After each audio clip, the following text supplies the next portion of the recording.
जय हिंद प्यारे साथियों। हमने जो पिनेक्कल बुक की जो टेस्ट सीरीज शुरू की गई थी, जो दिल्ली पुलिस के लिए, जो हम डायरेक्ट पीवाईक्यू से बुक भी कवर कर रहे हैं और हमारी तैयारी को भी बेहतरीन कर रहे हैं। पिछली वीडियो में हमने 100 क्वेश्चन कवर किए थे। उस वीडियो में प्यारे साथियों शायद 86 में क्वेश्चन से आवाज नहीं आई, तो वहां के 86 क्वेश्चन इस वीडियो में और नेक्स्ट 50 क्वेश्चन इसी वीडियो में हमने मर्ज कर दिए हैं। तो शुरू कर लेते हैं प्यारे साथियों, ज्यादा वक्त खराब ना करते हुए। तो 86वां क्वेश्चन था हमारा कि भारतीय संविधान के अनुच्छेद 1 जिसमें कहा गया है कि इंडिया अर्थात भारत राज्यों का एक संघ है, निम्नलिखित में से किस विशेषता का उल्लेख करता है? बताइए प्यारे साथियों। तो इसका जो राइट आंसर है प्यारे साथियों वो है सहकारी संघवाद। यहां पे समझ लेते हैं जो सहकारी संघवाद है। एक तो मैं आपको वैसे ही बता देता हूं, भारत राज्यों का संघ है, इस बात का उल्लेख भारतीय संविधान के भाग 1 में है, जिसके अंतर्गत अनुच्छेद 1 से लेकर 4 तक आते 5 तक आते हैं। अनुच्छेद 1 से लेकर 5 तक प्यारे साथियों पहला ही अनुच्छेद है 1, जिसमें यह लिखा गया है India that is Bharat union of state, जिसका अर्थ होता है कि भारत भारत जो है वो उसके जितनी भी इकाइयां हैं वो किसी समझौते का परिणाम नहीं है, वो उसकी मूल इकाइयां हैं और किसी भी कारणवश में भारत से अलग नहीं हो सकती। इसीलिए बोला गया है कि India that is Bharat union of state. Union का अर्थ होता है प्यारे साथियों इसकी ये मूल इकाइयां हैं, मूल इकाइयां, तो उसी का अर्थ है। तो ये सहकारी संघवाद का ये उदाहरण है, सहकारी संघवाद का। अगले क्वेश्चन की बात कर लेते हैं। मौलिक कर्तव्यों के संबंध में निम्नलिखित में से कौन सा अनुच्छेद राष्ट्रगान के सम्मान से संबंधित है? बताइए प्यारे साथियों। यहाँ पे जो सिंपल क्वेश्चन पूछा गया है, हमारे संविधान में ना 11 मौलिक कर्तव्य हैं जो हमने रूस से कॉपी किए थे। एक तरीके से 76वां संविधान संशोधन हुआ था 1942 में, जिस संविधान संशोधन में हमने इन मौलिक अधिकारों को अपने संविधान में ऐड किया था सरदार शरण सिंह समिति की सिफारिश पर। समिति ने सिफारिश की थी 8 की और हमने जोड़े थे 10। जब हमने लगा कि अच्छा प्रावधान है तो हमने 10 जोड़े थे। उसके बाद 86वां जो संविधान संशोधन हुआ था 2002 में, उसके तहत हमने 11वां संविधान संशोधन 11वां मौलिक कर्तव्य जोड़ा था। आज वर्तमान में 11 मौलिक कर्तव्य हैं और पहला ही मौलिक कर्तव्य है, जैसे ये जितने भी मौलिक कर्तव्य है ना प्यारे साथियों, ये अनुच्छेद 51 ए में है और बाकी में जो A B C D E F G H I J K, जो 11वां अक्षर के है, के तक इनको डिफाइन किया गया है। यहाँ पे पूछा गया है कि राष्ट्रगान का सम्मान ये कौन से नंबर का मौलिक अधिकार है? तो ये प्यारे साथियों पहले ही नंबर का मौलिक अधिकार है। पहला ही मौलिक अधिकार ये बात कहता है कि भारत के प्रत्येक नागरिक का ये कर्तव्य है कि वे राष्ट्र का सम्मान करे, राष्ट्रगान व संविधान की पालना करे। आगे चल पड़ते हैं प्यारे साथियों। राज्य सभी श्रमिकों को, अगला क्वेश्चन है, आजीविका और एक सम्मानजनक जीवन स्तर उपलब्ध कराने का प्रयास करेगा। भारत के परिप्रेक्ष्य में दिए गए कथन के संबंध में निम्नलिखित में से कौन सा विकल्प सही है? तो बताइए इसका राइट आंसर क्या है? तो इसका राइट आंसर है प्यारे साथियों अनुच्छेद 43, जो एक बात बोलता है कि श्रमिकों के लिए जीवन यापन वेतन होना चाहिए। राज्य के नीति निर्देशक सिद्धांत का यह हिस्सा है प्यारे साथियों। यह आयरलैंड के संविधान से लिया गया है, आयरिश गलत है, लिया गया है, यह आयरलैंड के संविधान से लिया गया है। अगला क्वेश्चन, निम्नलिखित में से कौन सा अनुच्छेद भारतीय संविधान में सहकारी समितियों के प्रावधान से संबंधित है? बताइए कौन सा अनुच्छेद। देखो कितना डिफिकल्ट क्वेश्चन पूछा गया सीएचएसएल में। सारे ही आर्टिकल 243 है और इतना डिफिकल्ट बना दिया गया है। बताइए इसका राइट आंसर क्या है? तो इसका राइट आंसर है प्यारे साथियों 243 जेड एच से 243 जेड टी तक। 243 जेड एच से 243 जेड टी तक सरकारी सहकारी समितियां व्यवसायिक संगठन का एक रूप जो समाज के लोगों की मदद करने के उद्देश्य से बनाया जाता है, उसका उल्लेख है। प्यारे साथियों यहां पे यह भी समझना, 97 में संविधान संशोधन अधिनियम 2011 के तहत सहकारी समितियां बनाने का अधिकार स्वतंत्रता के अधिकार अनुच्छेद 19(1)(c) के रूप में शामिल किया गया था। यह भी इंपॉर्टेंट है प्यारे साथियों। कौन सा अनुच्छेद है, कौन सा संविधान संशोधन? 97वां। और कब हुआ था? 2011 में। और क्या कर दिया गया था? अनुच्छेद 19(1) के तहत जो स्वतंत्रता के अधिकार है उसमें इसको शामिल कर दिया गया था, किया गया था। सहकारी समितियों को बढ़ावा देना डीपीएसपी का जो हिस्सा है कि हम सहकारी समितियों का भी बढ़ावा देंगे, वो अनुच्छेद 243 के भाग 8 में है, में से एक शामिल किया गया है। तो अगला क्वेश्चन की तरफ चल पड़ते हैं। बताइए इसका राइट आंसर क्या है। सरकार भारतीय संविधान के तहत श्रमिकों के लिए मानव गरिमा के अनुकूल जीवन को सुरक्षित करने के लिए अधिनियमित सामाजिक कल्याण और श्रम कानूनों का पालन सुनिश्चित करने के लिए बाध्य है। तो बताइए इसका राइट आंसर क्या है। तो इसका राइट आंसर है प्यारे साथियों अनुच्छेद 21, जिसमें जीवन जीने का अधिकार भी है। ये भारत के मौलिक अधिकार में शामिल है। मैं आपको वैसे ही बता देता हूं प्यारे साथियों, जीवन जीने के अधिकार में कुल मिलाकर 64 बातें आती हैं। स्वच्छ वायु का अधिकार, स्वच्छ ध्वनि का अधिकार, स्वच्छ वातावरण का अधिकार, नींद लेने का अधिकार, शुद्ध खाना खाने का अधिकार। तो इस प्रकार के 64 बातें शामिल होती हैं। जीवन जीने का अधिकार, भारत का संविधान जीवन जीने का अधिकार तो देता है, मरने का अधिकार नहीं देता, और ये हमारे मौलिक अधिकार में शामिल है। मौलिक अधिकार अनुच्छेद 12 से 35 है। 12 से 35 ये मौलिक अधिकारों के बारे में लिखा गया है। अगला क्वेश्चन हमारा, भारतीय संविधान का निम्नलिखित में से कौन सा अनुच्छेद मौलिक अधिकार को लागू करने के लिए सर्वोच्च न्यायालय जाने के अधिकार से संबंधित है। तो बहुत ही आसान है प्यारे साथियों, जब भी मौलिक अधिकारों का उल्लंघन होगा या दुरुपयोग होगा, इनका यूज ना करने पर पाबंदी होगी, तो हम सर्वोच्च न्यायालय में अपनी अपील कर सकते हैं। आर्टिकल 32 बोलता है, अनुच्छेद 32 संवैधानिक उपचारों का अधिकार है। डॉक्टर भीमराव अंबेडकर द्वारा इसे संविधान का हृदय आत्मा कहा गया है। अनुच्छेद 30 भी एग्जाम में बहुत बार पूछा गया है, अल्पसंख्यकों को शैक्षणिक संस्था स्थापित करने का अधिकार देता है। अनुच्छेद 30। इसके अलावा अनुच्छेद 31 संपत्ति का अनिवार्य अधिग्रहण था, इसे हटा दिया गया है, निलंबित कर दिया गया है। इस अनुच्छेद को संविधान संशोधन 44वां संविधान संशोधन अधिनियम 1978 द्वारा संविधान के भाग 3 से हटा दिया गया है और एक संशोधित संस्करण अनुच्छेद 301 के रूप में जोड़ा गया है। प्यारे साथियों, आज के समय जो संपत्ति का अधिकार है वो मौलिक अधिकार नहीं है, उसे कानूनी अधिकार बनाकर अनुच्छेद 300A में जोड़ दिया गया है। अगले क्वेश्चन की बात कर लेते हैं। अगला क्वेश्चन है, पोषण अभियान 0 से 6 वर्ष तक के बच्चों के पोषण स्तर को प्राप्त करने का एक कार्यक्रम है। भारतीय संविधान के निम्नलिखित में से कौन सा अनुच्छेद पोषण स्तर को बढ़ाने के लिए प्रावधान करता है। बताइए क्या आंसर है। तो इसका राइट आंसर है प्यारे साथियों अनुच्छेद 47। अनुच्छेद 47 पोषण के स्तर और जीवन स्तर को बढ़ाने का काम करेगा, सार्वजनिक स्वास्थ्य में सुधार करने का काम करेगा। राज्य का कर्तव्य है कि नीति निर्देशक तत्व सिद्धांतों भाग 4 के तहत अनुच्छेद 300। कुल मिला के बात यह है प्यारे साथियों, अनुच्छेद 47 इस बात का ख्याल रखेगा कि वो व्यक्ति के स्वास्थ्य को उत्कृष्टता की ओर बढ़ाए, व्यक्ति के स्वास्थ्य का ख्याल रखे, हानिकारक कारखानों में काम करने ना दे, वह ऐसे पदार्थों पर रोक लगाए जिनसे व्यक्ति के स्वास्थ्य पर हानि पहुंचती हो। तो आर्टिकल 47 है इसके लिए हमारा, पोषण स्तर और जीवन स्तर को बढ़ाने का अनुच्छेद 47। अगला क्वेश्चन की बात कर लेते हैं। भारतीय संविधान के निम्नलिखित में से किस अनुच्छेद में यह विचार है कि 14 वर्ष से कम आयु के किसी भी बच्चे को किसी भी कारखाने या अन्य कोई खतरनाक काम करने के लिए नहीं लगाया जाना चाहिए। बताइए कौन सा आर्टिकल है।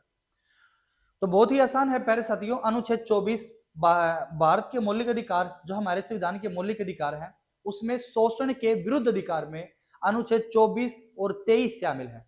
अनुच्छेद 24 और 23 शामिल है।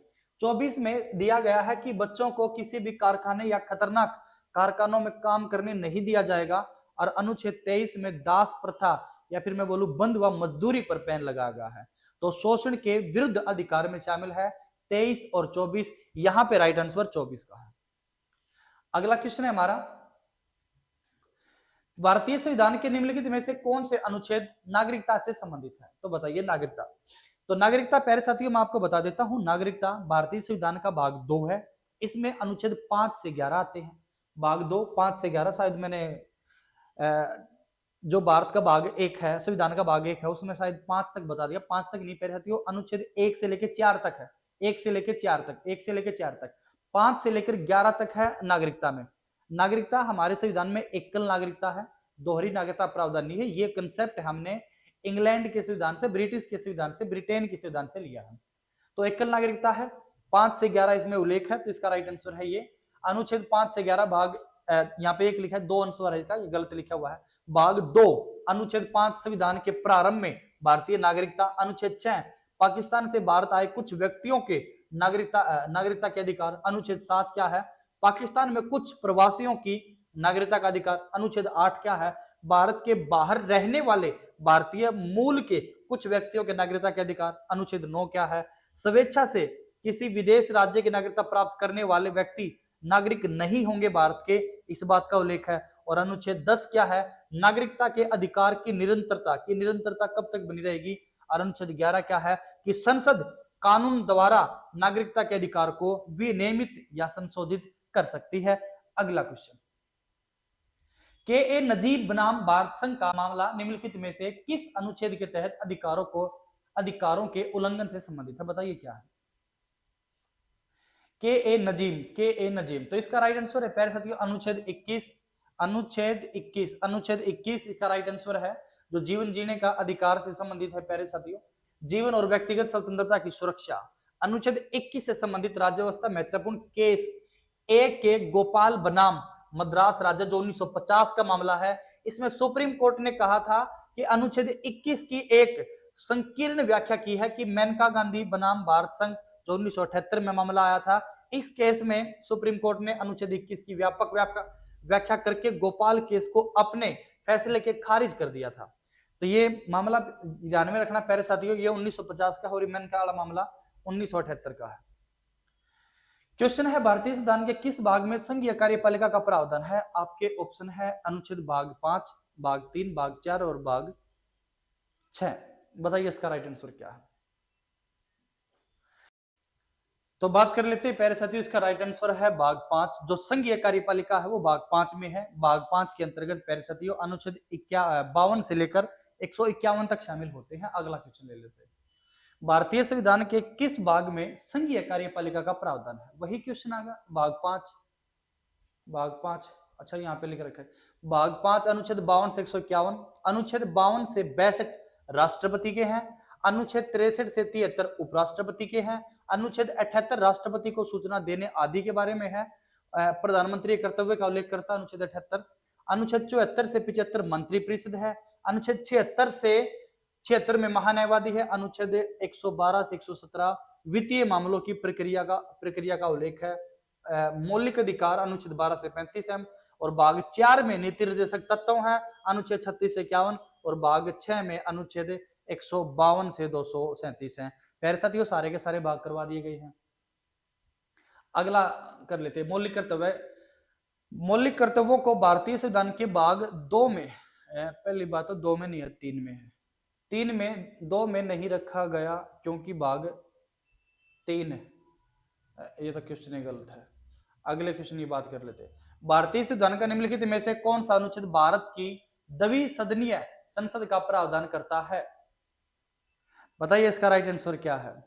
द्विसदनीय संसद का प्रावधान करता है, तो इसका राइट आंसर है अनुच्छेद 79। तो इसका राइट अनुच्छेद 79, संसद का गठन संघ की एक संसद होगी जिसमें राष्ट्रपति और 2 सदन होंगे, जिन्हें राज्यों की परिषद राज्यसभा अनुच्छेद 80 में और लोगों का सदन लोकसभा अनुच्छेद 81 में के नाम से जाना जाता है। अनुच्छेद 49 में राष्ट्रीय महत्व के स्मारक और संस्थानों की तो अलग बात है। तो मैं वैसे बता देता हूं प्यारे साथियों, हमारे देश में संसद होगी अनुच्छेद 79 में। अनुच्छेद 79 के तहत संसद के 3 अंग है, एक राष्ट्रपति, एक लोकसभा, एक राज्यसभा। राज्यसभा अनुच्छेद 80 में है, लोकसभा अनुच्छेद 81 में है, और खुद संसद 79 आर्टिकल में है। राष्ट्रपति का आपको पता ही है अनुच्छेद 52 में है। अगली बात कर लेते हैं, अगला है 99वां क्वेश्चन, अनुच्छेद 172 के अनुसार किसी राज्य भंग नहीं होगी। मतलब कौन भंग नहीं होगी, किसी राज्य की क्या भंग नहीं होगी, ऐसा डैश करके होना था क्वेश्चन। तो बताइए, विधानसभा, विधान परिषद, लोकसभा, राज्यसभा। तो अनुच्छेद 172 के भाग 2 में इस बात का उल्लेख है कि विधान परिषद जिन भी राज्यों में है वो कभी भी भंग नहीं होती। आपको पता होगा कि राज्यसभा और विधान परिषद कभी भी भंग नहीं होती, प्रत्येक 2 वर्ष में इनके 1/3 सदस्य बदल दिए जाते हैं। अगला क्वेश्चन यहाँ पे लिखा, विधान परिषद यह भारत के उन राज्यों में उच्च सदन है जहां द्विसदनीय राज्य विधायिका है। 6 राज्यों में विधान परिषद है, आंध्र प्रदेश, तेलंगाना, उत्तर प्रदेश, बिहार, महाराष्ट्र, कर्नाटक। राज्य विधानसभा भारत के राज्यों और केंद्र शासित प्रदेशों में एक विधायिका निकाय है। राज्यों की परिषद राज्यसभा, लोगों का सदन लोकसभा। अगला क्वेश्चन, भारतीय संविधान का अनुच्छेद 323 खालिस्तान से संबंधित है, बताइए अनुच्छेद 323। तो इसका राइट आंसर है प्यारे साथियों लोक सेवा आयोगों की रिपोर्टों से। लोक सेवा आयोग यानी कि यूपीएससी जो अपनी रिपोर्ट देती है वो अनुच्छेद 323 से संबंधित है। भारत के संविधान के भाग 14 के अनुच्छेद 315 से 323 में यूपीएससी का जिक्र है और राज्य लोक सेवा आयोग एसपीएससी की स्थापना का प्रावधान है। यूपीएससी के अध्यक्ष की नियुक्ति 6 वर्ष की अवधि के लिए की जाती है या 65 वर्ष की, जो भी पहले हो वही उसकी नियुक्ति होती है जाती है। उन्हें भारत के राष्ट्रपति द्वारा नियुक्त किया जाता है और उनके द्वारा ही हटाया जाता है। यदि अध्यक्ष इस्तीफा देना चाहता है तो वे राष्ट्रपति को अपना इस्तीफा दे सकते हैं। इसी के बारे में अनुच्छेद सारे के सारे यही हैं। तो प्यारे साथियों ये तो हो गए हमारे उसके कंप्लीट क्वेश्चन। और नेक्स्ट कहां पे है, तो अब हम शुरू कर लेते हैं प्यारे साथियों आगे के जो क्वेश्चन है। तो अगला 101वां क्वेश्चन है, भारतीय संविधान में मूलतः अनुच्छेद थे। तो एक तो मैं आपको बता देता हूं प्यारे साथियों मूल संविधान क्या है। जो 26 नवंबर 1949 के दिन तो बनकर तैयार हुआ था और जो 26 जनवरी 1950 को लागू कर दिया गया था। उसके बाद जो चेंजमेंट हुए हैं वे मूल संविधान में शामिल नहीं माने जाते। जो मूल संविधान 26 नवंबर 1949 के दिन बनकर तैयार हुआ था उस मूल संविधान में 395 अनुच्छेद थे, 22 भाग थे, 8 अनुसूचियां थी। आज वर्तमान में अगर हम बात करें तो संविधान में अनुच्छेद तो 395 ही हैं, लेकिन अगर भाग ए बी सी डी इन सब को मिला दे तो आज वर्तमान में 448 अनुच्छेद हैं। भाग तो 22 ही हैं, लेकिन अगर भाग जैसे 4A वैसे ही भाग ए बी करके बना रखे हैं, इन सब को मिलाएं तो भाग 25 है। और अनुसूचियां 8 थी मूल संविधान में, आज अनुसूचियां 12 हैं। तो यही अपना 395 अनुच्छेद है।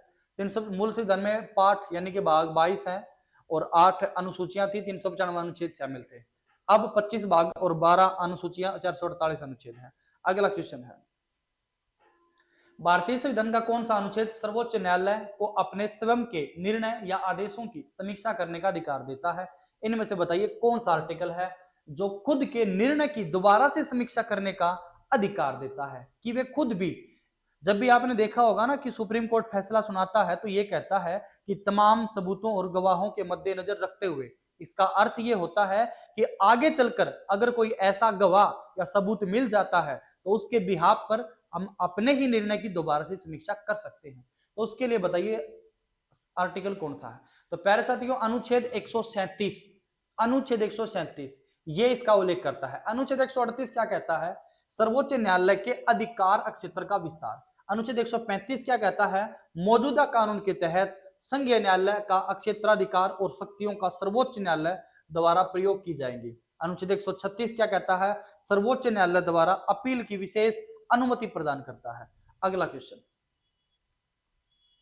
भारतीय संविधान का कौन सा अनुच्छेद संसद को अपने द्वारा बनाए गए कानूनों के बेहतर प्रशासन के लिए अतिरिक्त अदालतें स्थापित करने की शक्ति देता है।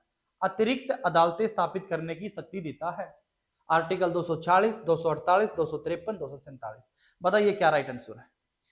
तो इसका राइट आंसर है प्यारे साथियों अनुच्छेद 243। अनुच्छेद 243 करता क्या है, संविधान को कौन सा, संसद को अपने द्वारा बनाए गए कानूनों के बेहतर प्रशासन के लिए अतिरिक्त अदालतें स्थापित करने का अधिकार देता है। अनुच्छेद 247 बात कर लेते हैं।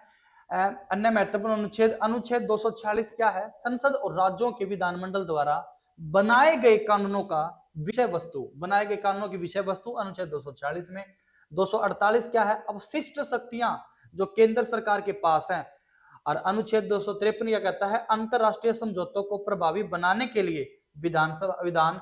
अनुच्छेद 98 क्या है, संसद का सचिवालय। अगला क्वेश्चन, भारतीय संविधान का कौन सा अनुच्छेद राज्य द्वारा वित्त पोषित किसी भी शिक्षण संस्थानों में धार्मिक शिक्षा को प्रतिबंधित करता है। बताइए कि किसी भी शिक्षण संस्थान में धार्मिक शिक्षा नहीं दी जाएगी, कौन सा आर्टिकल है। तो इसके लिए आर्टिकल है आर्टिकल 28। तो बात कर लेते हैं अनुच्छेद 28। अन्य महत्वपूर्ण अनुच्छेद हैं जैसे अनुच्छेद 27 क्या है, किसी भी विशेष धर्म के प्रचार के लिए करों का भुगतान के संबंध में। यानी कि अनुच्छेद 27 कहता है प्यारे साथियों कि वर्तमान सरकार या भविष्य में कोई सरकार ऐसा कोई भी कर नहीं लगाएगी जिसका प्रभाव किसी विशेष जाति या धर्म पर पड़ता हो। जैसे पुराने समय में अगर बात करें तो जजिया कर लगता था, जकात कर लगता था। ये जो कर लगाए जाते थे ये स्पेशली किसी धर्म पर लगाए जाते थे। तो वर्तमान में आर्टिकल 27 इस बात का उल्लेख करता है कि ऐसा कोई भी टैक्स या कर नहीं लगाया जाएगा जिसका प्रभाव किसी एक धर्म या जाति पर पड़ता हो। अनुच्छेद 29 क्या कहता है? अल्पसंख्यकों के हितों की सुरक्षा। अनुच्छेद 30 क्या कहता है? शैक्षणिक संस्थानों की स्थापना और प्रशासन करने के अल्पसंख्यकों का अधिकार। अगला क्वेश्चन, भारतीय संविधान का कौन सा अनुच्छेद लोक सेवा आयोग के सदस्यों को हटाने और निलंबन से संबंधित है? बताइए क्या है? लोक सेवा आयोग के सदस्यों को हटाने और निलंबन से संबंधित है। तो इसका राइट आंसर है प्यारे साथियों अनुच्छेद 317। सुप्रीम कोर्ट द्वारा सिद्ध कदाचार के आधार पर या दिवालिया घोषित किए जाने पर राष्ट्रपति द्वारा यूपीएससी के सदस्यों को निलंबित करने का अधिकार है अनुच्छेद 317 में। अनुच्छेद 317 में भाग 4 में भाग 14 में अनुच्छेद 315 से 323 यूपीएससी का जिक्र है। प्यारे साथियों अभी हमने बात भी की थी यूपीएससी के बारे में कि यूपीएससी का जिक्र अनुच्छेद 315 से 323 तक है। यूपीएससी और प्रत्येक राज्य के लिए लोक सेवा आयोग की स्थापना है। इसमें अनुच्छेद 320 क्या कहता है? लोक सेवा आयोग के कार्यों का जिक्र है। अगला क्वेश्चन है, भारतीय संविधान के किस भाग में राज्य विधान मंडल के संगठन, संरचना और शक्तियों का वर्णन है? बताइए किसमें? तो इसका राइट आंसर है प्यारे साथियों भाग 4 अनुच्छेद भाग 6 सॉरी अनुच्छेद जो 152 से 237 है इसमें उल्लेख है। अनुच्छेद 168 क्या करता है कि राज्यों में विधानमंडलों का गठन होगा। अनुच्छेद 169 क्या कहता है कि राज्यों में विधान परिषद के उन्मूलन या निर्माण से संबंधित है। अनुच्छेद 170 क्या कहता है? विधानसभाओं की संरचना। अनुच्छेद 171 क्या कहता है? विधान परिषद की संरचना। अनुच्छेद 172 क्या कहता है? राज्य विधानमंडलों की अवधि। अगला क्वेश्चन प्यारे साथियों ये क्लास स्पेशली रिवीजन के लिए बनाई गई है। ऐसा नहीं है कि मैं यहाँ पे आपको पूरे के पूरे थ्योरी पढ़ाने वाला हूँ। मैं क्वेश्चन समझा सकता हूँ क्योंकि थ्योरी तो फिर स्पेशल ही क्लास लेनी पड़ेगी। यहाँ से केवल आपकी प्रैक्टिस हो सकती है। आप अपना जितना भी आपने आज तक पढ़ा है उसका आकलन कर सकते हैं। एग्जाम आपका सर पे आया हुआ है, आप यहाँ से बस ये देख सकते हैं कि भाई मेरा कितना स्कोर बनता है, कितना स्कोर बनता है। खुद को जज करने के लिए क्लास लगाएं, प्रैक्टिस करने के लिए क्लास लगाएं, अभ्यास करने के लिए लगाएं। यहां से आपको कंप्लीट थ्योरी नहीं मिलेगी, कंप्लीट थ्योरी नहीं मिलेगी। हाँ ये बात सच है कि पूरी पॉलिटी कवर हो जाएगी लेकिन क्वेश्चन माध्यमों के थ्रू। क्वेश्चन है भारतीय संविधान का निम्नलिखित में से कौन सा अनुच्छेद प्रावधान करता है कि दिल्ली राष्ट्रीय राजधानी क्षेत्र के लिए एक विधानसभा होगी? बताइए किस अनुच्छेद में राष्ट्रीय राजधानी यानी कि यूटी में, यूनियन टेरिटरी में एक विधानसभा होगी? तो इसके लिए राइट आंसर है प्यारे साथियों अनुच्छेद 239 ए। अनुच्छेद 239 ए 239 ए का भाग ए इसका राइट आंसर है 200। यह उपराज्यपाल को मंत्रिपरिषद के साथ किसी भी मामले पर मतभेद को राष्ट्रपति के